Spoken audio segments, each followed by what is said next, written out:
So we've got a really big decision to make. Essentially, do we stay or do we go? We've got to decide whether we're going to extend our time in the Philippines. Welcome back. We are Joel and Michelle, and we're the Wandering Hartz. Basically, we've been traveling full-time since 2019. Now, if you've been following along, you'll know that we've been in Panglao Island in the Philippines, and basically just living and working as kind of digital nomads, slow travelers.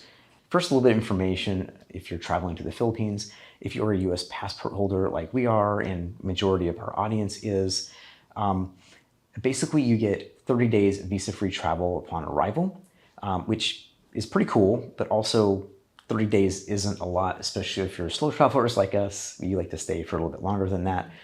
But the good news is that it's actually really easy to extend here. For instance, you can essentially extend month to month upwards of up to, I think, a max of 3 years or 36 months total. And it's pretty quick, it's easy, and it costs you maybe about $50, $55 per person to do so. So we're at the end of our third week of our time here in the Philippines. And so essentially we have a couple days to make a decision as to whether or not we're going to extend or not. Yeah, so the thing is, we haven't had the best experience here. Our first 2 weeks were really difficult just because of our accommodations. We were dealing with basically no internet, and that's how we get all of our work done. Mm-hmm. We're working, while we're traveling to these places, so we do need reliable internet. Also dealing with kind of like bugs everywhere. Well, in our rooms, accommodations. Yeah, in our accommodations. Yeah. And just really kind of noisy, like from where we were on a main road, and then there was a dog that was like right outside our porch at night that kept just like barking. So we weren't getting a lot of sleep, and yeah. And of course, we've had unseasonably wet weather, which obviously is not any fault at all, but it's just an unfortunate event there. But like I said, we're not vacationing. We're not here for a week, being busy all day long, staying in a resort or anything like that. We're slow traveling, and we're actually living in all these places that we're at. So that's has kind of made it really difficult for us, as Michelle mentioned, because there's like basically a couple factors that we have to look for in the type of travel that we're doing, as kind of slow travelers and also digital nomads. Things like the cost of the place, whether it be accommodations and food and all those kinds of things. Comfort level, because you gotta get your sleep and all that. Essentially, like we talked about as well, it kind of all leads into like your ability to actually get work done, which can be internet and other factors, and then kind of like just like the overall vibe of the place. Like, does it match your maybe not so much expectations, but does it match your sensibilities? And do you feel comfortable there? That kind of thing. Yeah. So essentially we're talking about livability, right? Again, especially as working nomads and not just vacationing somewhere, where you can, of course, probably going to be in a much nicer accommodations, and you can put up with a lot more stuff because you're not trying to work, you're not trying to do all that stuff. So I don't know if you're planning to slow travel or if you're already slow traveling. These are just some of the factors. I'm sure we're missing a couple more factors that we could be talking about as well. But all things that you have to consider. Mm-hmm. Yeah, I think you need to consider too, like our experience could be drastically different than yours, especially if you're retired. Sure. There's a lot of people, that watch that are retired. So, some of the things that we're facing here won't really affect you as much. Things, you can be a little bit more laid back about them, and that is kind of island life. So you do have to be prepared for that. Electricity outages, internet out, your water will go out.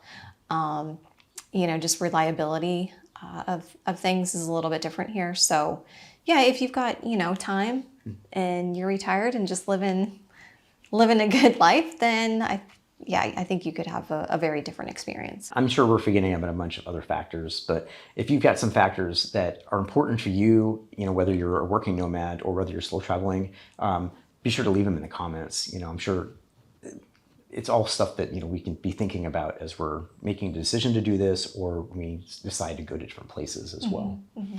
If you're not subscribed, make sure you do that now, and also sign up for our newsletter that we send out once a week, full of slow travel tips and updates.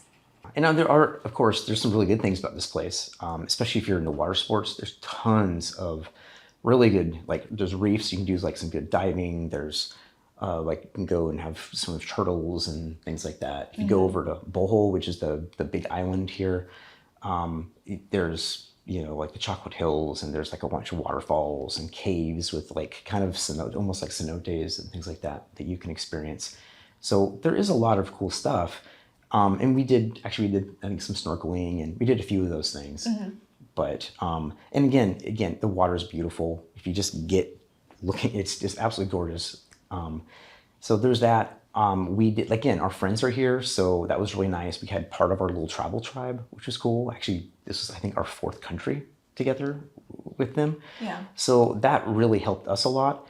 But to say too, they had exactly the same issues being here. Yeah. And they've left early as well.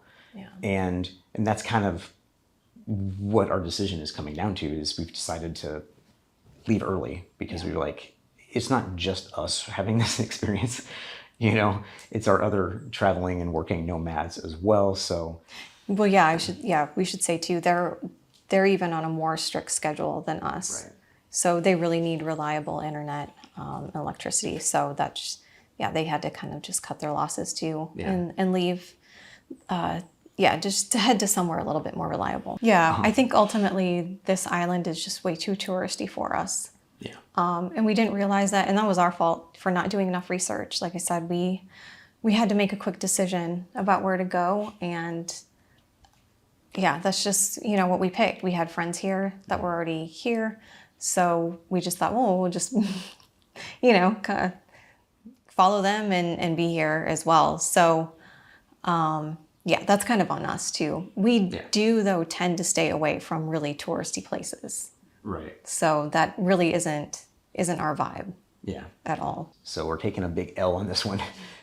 Again, a lot of this is on us for, not doing the research, like Michelle said, and but honestly, like I said, it's been real of financial, emotional, and even physical problem for us here, and it's just been really draining. So we got to get back to somewhere that's a little bit more stable, where things are more convenient.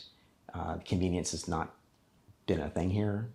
Again, a lot of that could be island life, but in our line of work and what we're doing, it's just not something that we can handle.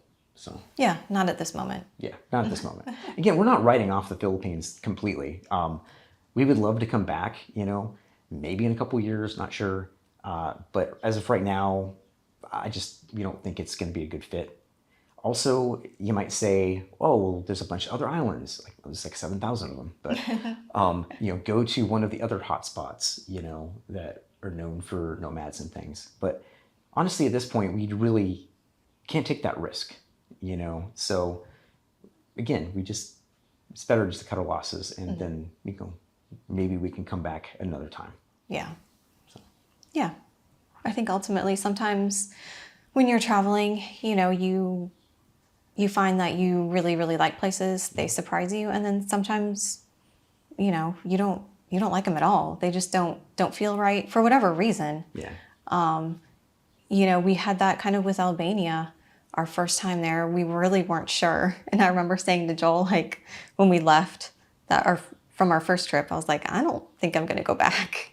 Yeah. But then we did go back. We gave it a second try, and we ended up loving it. And now it's one of our favorite places. Yeah. So, we really try to be fair and balanced when we evaluate a destination. Right. Even though it sounds like we're probably complaining a lot in this video, but we really are trying to be fair. Yeah. And like I said, sometimes, places they're just not for you, and that's okay. Yeah. And then you can move on. To wrap this all up, guys, if you are interested in learning more from our mistakes, you can always join our Nomadic Abundance membership, where we basically have exclusive videos and articles, as well as kind of more raw and real-time updates about kind of the the slow travel lifestyle. So anyways, you can check that out if you want. Also, we are leaving in a few days. So again, we made that decision and we're going to be finally heading to a destination that promises to be way, way, way more convenient and kind of check all of our boxes. So be sure to follow along, like, subscribe, all that good stuff, and happy wandering. Happy wandering.